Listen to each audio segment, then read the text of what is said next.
And then the call came to do the Fifth Element, which I took blind.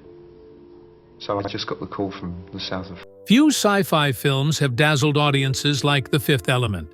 With its wild blend of futuristic fashion, chaotic action, and eccentric performances, Luc Besson's space opera became an instant cult classic. But beneath its neon-colored chaos lies a labyrinth of strange, fascinating, and downright bizarre details that most fans never knew. From casting controversies and costume madness to behind-the-scenes meltdowns, the making of The Fifth Element was just as weird as the movie itself. So, what hidden stories, shocking twists, and outrageous secrets shaped this cinematic oddity? Stay with us as we uncover 20 weird facts you didn't know. When audiences think of The Fifth Element, Bruce Willis instantly comes to mind as the tough yet reluctant hero, Corbin Dallas. But here's the twist. Willis wasn't Luc Besson's original choice. In fact, Besson initially dreamed of casting French superstar Jean Reno, best known for Léon, the professional, in the role. Reno's unique blend of ruggedness and sensitivity seemed perfect for the ex-military cab driver thrust into saving humanity. When Reno proved unavailable, the search shifted to Hollywood. Names like Mel Gibson and even Arnold Schwarzenegger were floated as potential stars. Imagine Schwarzenegger in the role. An entirely different, over-the-top version of the character would have emerged, clashing with Besson's quirky, comic book vision. Gibson reportedly turned down the part, leaving the door wide open for Willis. At the time, Willis was looking to escape the straight action mold of Die Hard and prove his comedic and dramatic range. The Fifth Element gave him that chance, blending action with absurd humor and bizarre futuristic flair, cementing Willis as the definitive Corbin Dallas. Few villains are as bizarre and unforgettable as Jean-Baptiste Emmanuel Zorg, played by Gary Oldman. With his strange accent, plastic hairpiece, and unhinged personality, Zorg became a standout in The Fifth Element. But here's the shocking part. Oldman himself despised the role. He admitted in later interviews that he only took it as a favor to director Luc Besson, with whom he had collaborated on Léon, the professional. Oldman confessed he didn't even read the script properly before signing on. For him, Zorg wasn't about artistic passion, but about friendship and loyalty. Ironically, what Oldman viewed as a throwaway performance turned into one of his most iconic villains, blending menace with absurd comedy.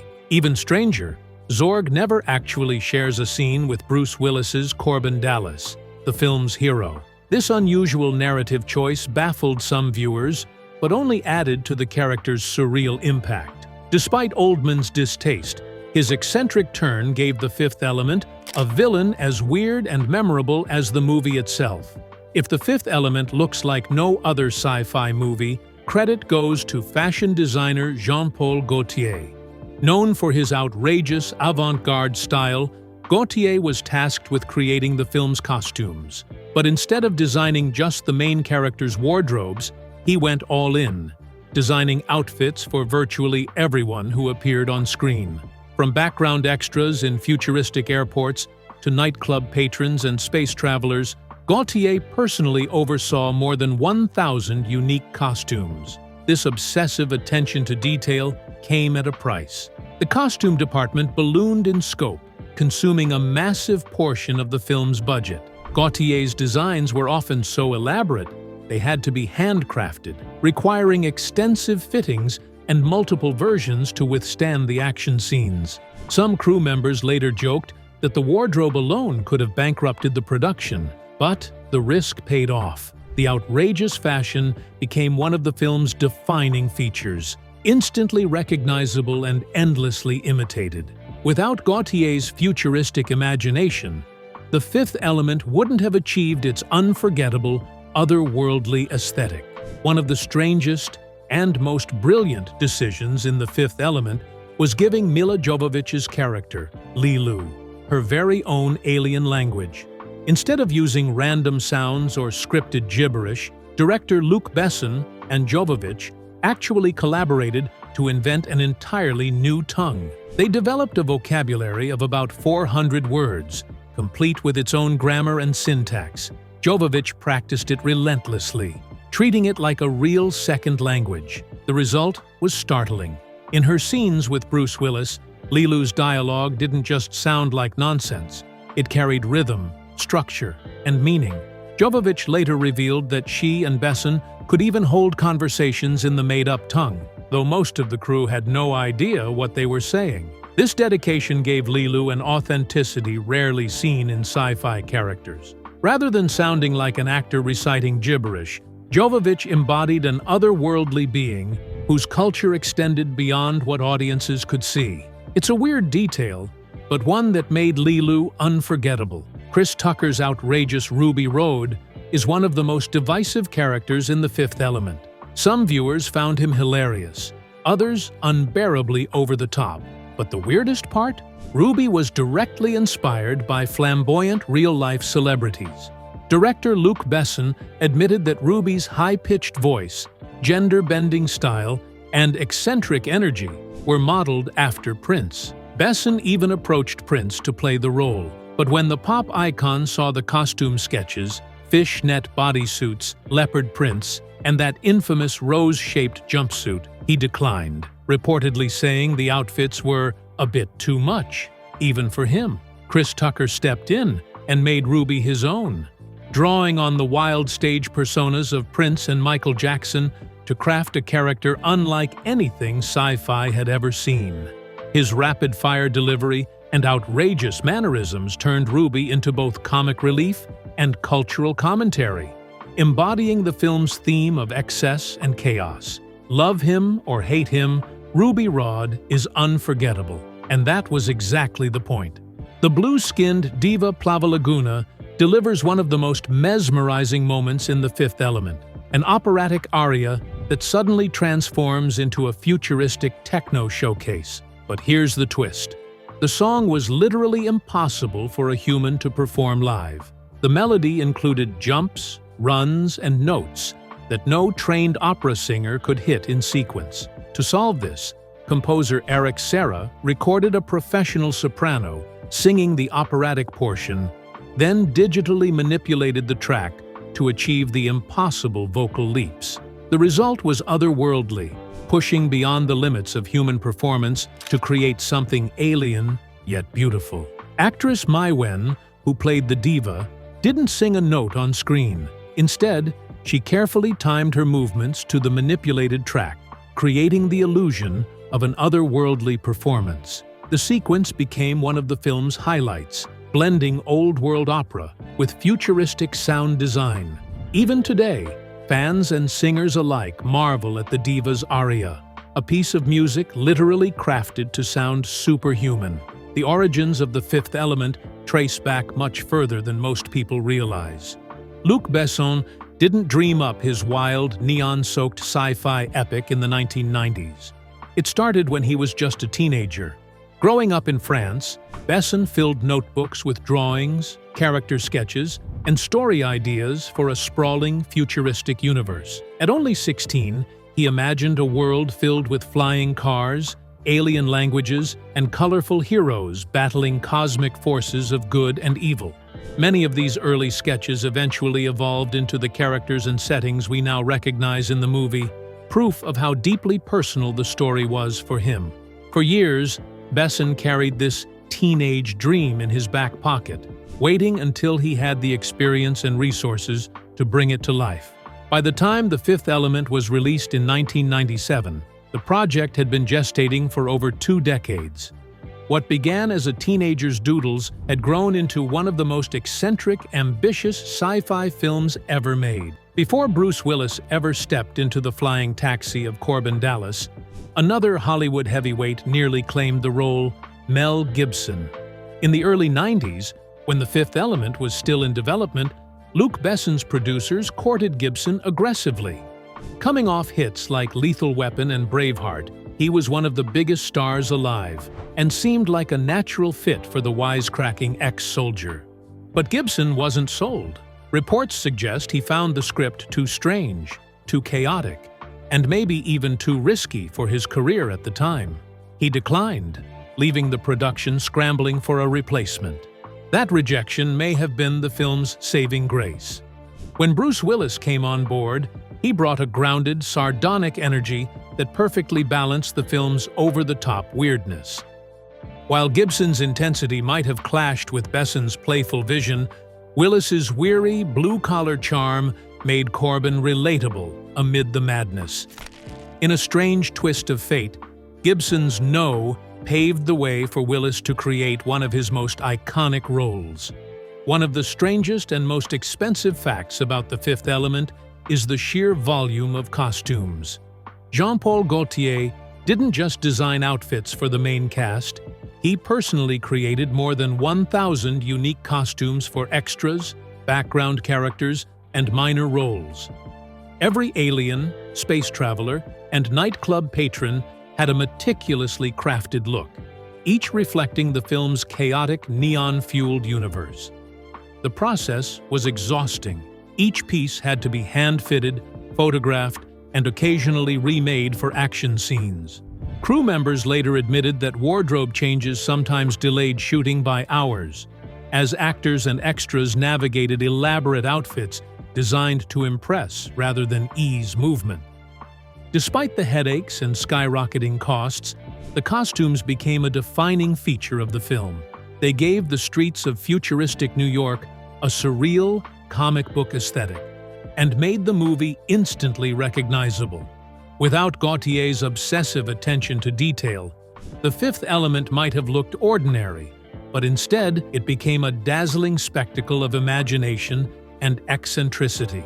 By the mid-1990s, Bruce Willis was best known for his action-packed, wisecracking roles in the Die Hard franchise. While audiences loved him as John McClane, Willis feared being pigeonholed as nothing more than an action hero. When Luc Besson offered him the role of Corbin Dallas in The Fifth Element, it seemed like a perfect opportunity to show a different side of his talent.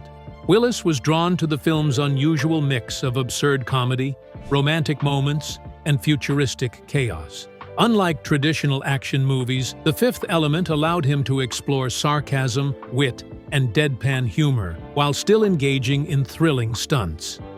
It was a chance to break free from the typical tough guy mold and demonstrate versatility on screen. Ironically, his grounded performance provided an anchor for the movie's wild aesthetic. While Milla Jovovich's Leelu, Chris Tucker's Ruby Rhod, and the flamboyant costumes dazzled audiences, Willis's understated presence gave viewers someone to relate to amid the madness. In the end, taking the role allowed Bruce Willis to escape typecasting and helped him deliver one of his most enduring, beloved performances. The opera sequence in The Fifth Element is one of the film's most iconic moments, blending classical singing with futuristic spectacle. But what audiences rarely realize is the preparation behind it.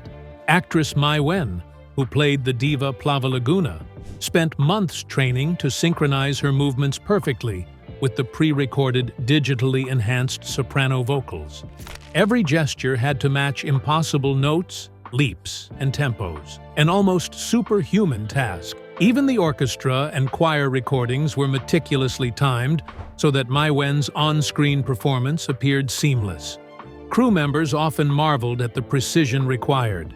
One missed beat could ruin the illusion entirely. The result is unforgettable. An otherworldly opera that feels both alien and emotionally powerful, cementing the diva as a cinematic landmark. Jean-Paul Gaultier's obsession with detail didn't stop at the main cast. For The Fifth Element, he designed unique costumes for nearly every background extra, ensuring that each character, even those appearing for a few seconds, had a distinctive look. From flying car pedestrians to nightclub patrons, every outfit reflected the film's chaotic, futuristic world. The painstaking process required countless fittings, sketches, and fabric choices. Crew members admitted that coordinating so many individual designs slowed production, but ultimately elevated the film's visual impact. Extras became miniature works of art, blending seamlessly into Besson's neon-soaked universe. This obsessive attention to detail gave The Fifth Element a richness rarely seen in sci-fi, making every frame feel alive and bizarrely immersive.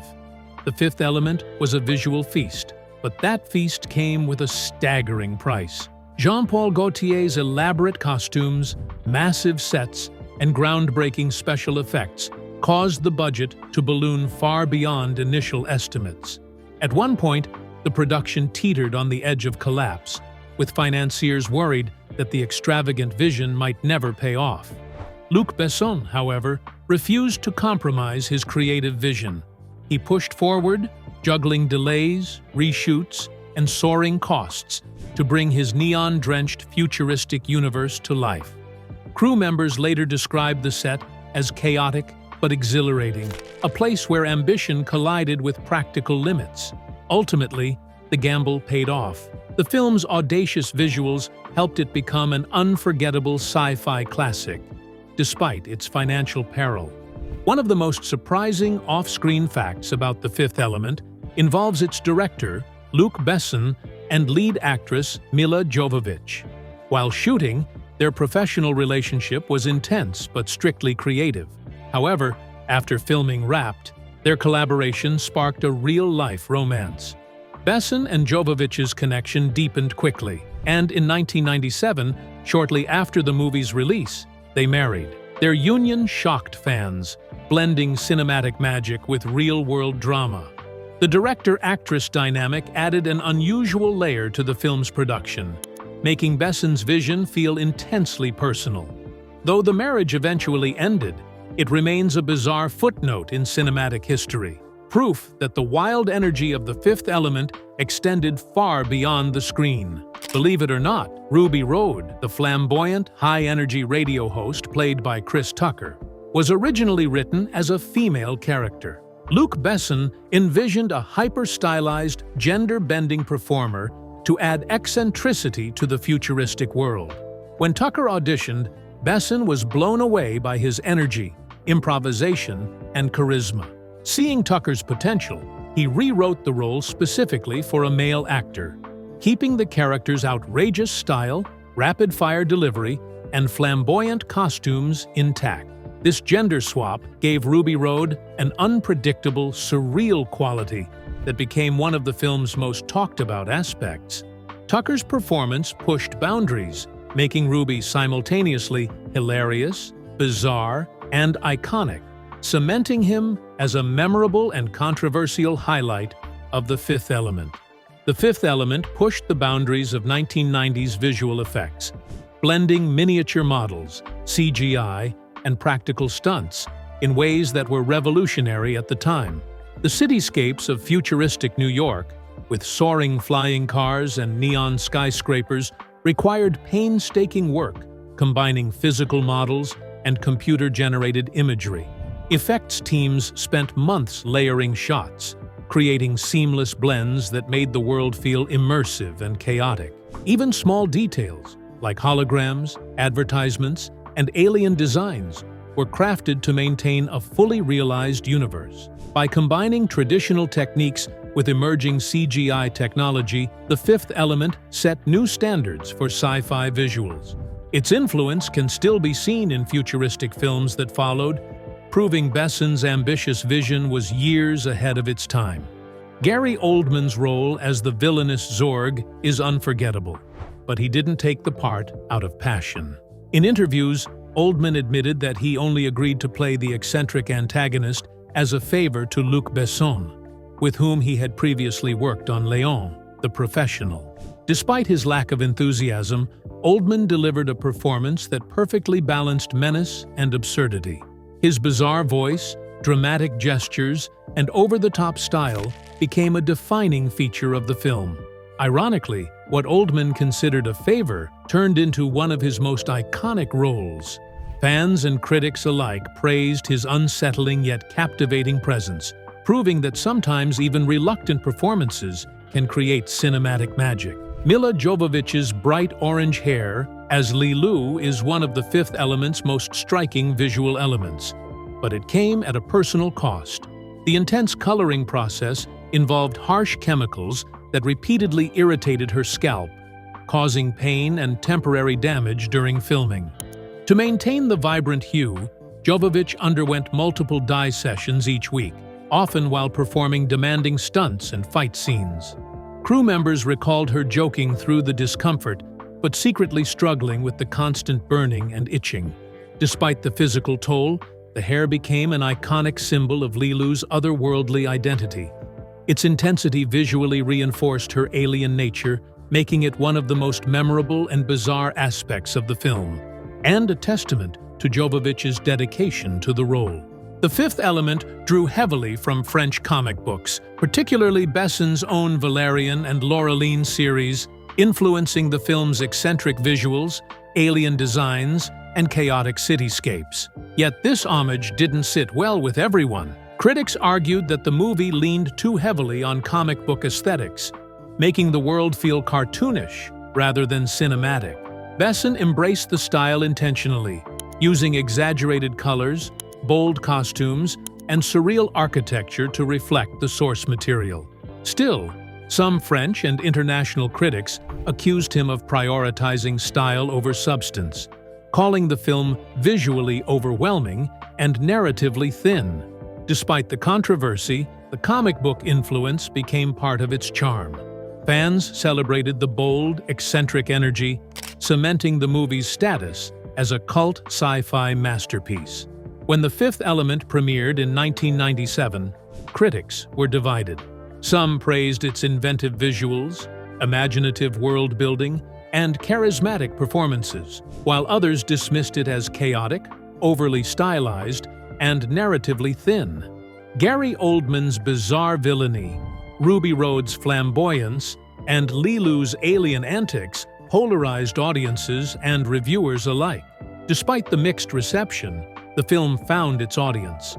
Fans embraced its eccentricities, outrageous costumes, and surreal universe, elevating it to cult status. Its influence spread across sci-fi, inspiring fashion, visual effects, and even future films that dared to mix absurdity with spectacle.